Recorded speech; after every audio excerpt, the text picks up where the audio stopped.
života.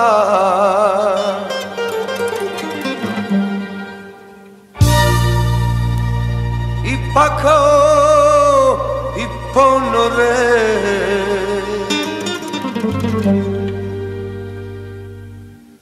ali ti mi dušu uzej, prokleti ženski stvore, pa zbog tebe nema mira u snovima ni na javi. Kako da te muko moja, kako da te tugo moja, kako da te srce moje za trenutak zaboravi. Kako da te muko moja, kako da te tugo moja, kako da te srce moje za trenutak zaboravi. Za trenutak zaboravi.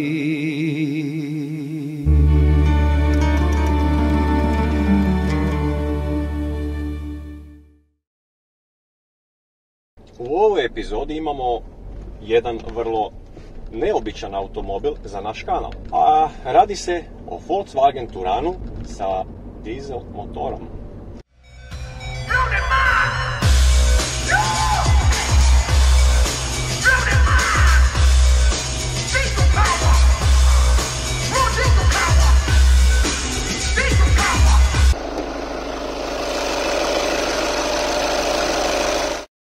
Kao što ste već primijetili, na našem kanalu nema toliko puno dizela, odnosno ovo je prvi.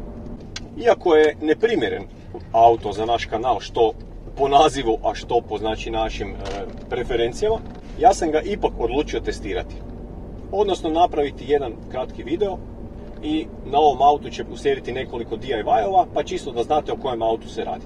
I by the way, nadam se da vam se svidio intro, za koji sam posudio pjesmu i ideju spota legendarnog Tome Zdravkovića.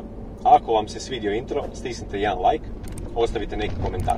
Ovo je automobil koji sam kupio kao moj privatni daily, nakon što sam prodao Honda Accord. Razlog tome je vrlo jednostavan, obitelj je narasla, imamo potrebu za više mjesta, znači radi se o kompaktnom monovolumenu, to je klasa u kojoj inače dominiraju, ja bih rekao, Francuzi. To je automobil koji je težak 1600 kg i pogonjen je dakle 2.0 TDI motorom, Common Rail dizel motorom sa 140 konja i 320 Nm. To je, ja bih rekao, adekvatan motor za ovakav automobil, pogotovo ako ga opteretite sa putnicima i ako vučete recimo neku prikolicu i tako dalje. Optimalan motor. Iako vozim službeno samo dizele, tu i tamo upadne neki benzinac, meni privatno je ovo prvi dizel. Znači ja u životu nisam još posjedovao dizel da je bio na moje ime i ovo je moj prvi dizel auto, ali kao što sam rekao, imam jako puno iskustva, pogotovo sa VAG koncernom, pošto ih vozim službene. Onda sam znao što me očekuje i upravo je i to bio jedan od razloga zašto sam se odlučio uzeti VAG, zato što jednostavno navikao sam na raspored tih kontrola, tako sam znači radije birao VAG, odnosno Volkswagen, nego da sam išao na, ne znam, Renault, Peugeot, Opel ili tako nešto. Dakle, što još reći o ovom automobilu? Dizajn automobila je poprilično konzervativan, to je jedna kocka koja s jedne strane je dakle konzervativna, ali s druge strane itekako se pokazuje kao dobra jer je iskoristivost interijera maksimalna. Kažem, izvana auto izgleda kako izgleda, dosta konzervativno, međutim ogroman minus koji ovaj auto ima je unutrašnjost. Dakle, ja smatram da automobil iz 2013. godine ili 2015. godine, do 2015. se radio ovaj model, ne smije izgledati ovako unutra. Znači, ne može se dogoditi. Ali eto, Volkswagenu se može, pošto Volkswagen ima svoje vjerne kupce koji će ga kupiti, pa makar dizajnirali zadnje govno, oni će ga kupiti.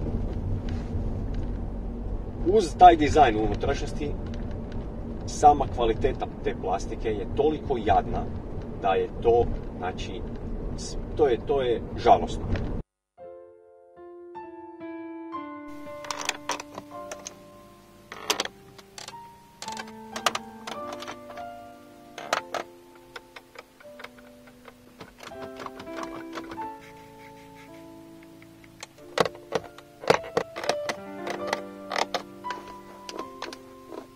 Znači, ovaj auto je puno bolje zvučno izoliran nego, ajmo reći, Golf ili Škode ili ovi, znači, Golf 6, na primjer. Kada imate bolju zvučnu izolaciju, onda i puno bolje čujete sve cvrčke koje auto ima. A ima ih sve. Ja mislim da ne postoji kuta kabine, odnosno table, iz koje ne dolazi neki cvrčak. Ogroman minus po meni, znači on ima dosta veliki body roll, znači nisam vozio Francuze, vjerujem da oni imaju brutalan. I auto se lijepo vozi, ne mogu reći, čak i nije zabavan, nije nešto sad specijalno ovo, ali u ovoj nekoj klasi ja bih rekao da se auto vozi korektno.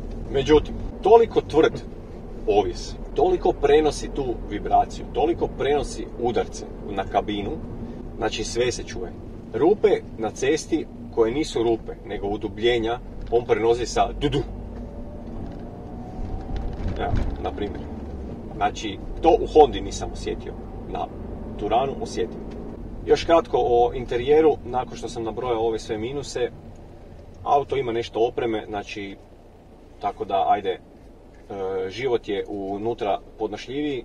Ima dakle dvozovsku klimu, automatsku, ja sam ugradio infotainment sistem, ima multifunkcijski volan sa svim tipkama, ima board computer, ima hill holder ili hill assist, ne znam kako se to kod Volkswagena zove. Dakle, moram reći da je ovaj auto u sve minuse koje sam nabrojio upravo ono, znači, što sam tražio. Maksimalna iskoristivost, puno mjesta i nadamo se relativno dobru pouzdanost. Što se tiče samog motora, auto je dovoljno jak, ima dovoljno snage i tu nemam nekih primjedbi. Potrošnja je nekakvih 6 litara, 6,5, što je prihvatljivo i sve u svemu nadam se da će nas služiti dobro. Nemam vam više ništa za reći vezano za Turana. Ako vam se svidio ovaj video, ostavite nam like. Također nam ostavite i neki komentar ako vam se i nije svidio, što biste htjeli dalje gledati od nas. A ja vam moram reći da ćemo malo usporiti sa vlogovima. Nadam se da ćemo uskoro i snimiti neke nove epizode, ove prave epizode, jer imamo nešto u pripremi. I biti će nešto DIY-ova. Vlogovi, kao što sam rekao, moraju malo stopirati. Odnosno, bit će ih manje. Toliko od mene, pozdrav svima koji nas pratite, oni koji još niste, kliknite subscribe i ako vam se svidio ovaj video, kliknite like. Pozdrav!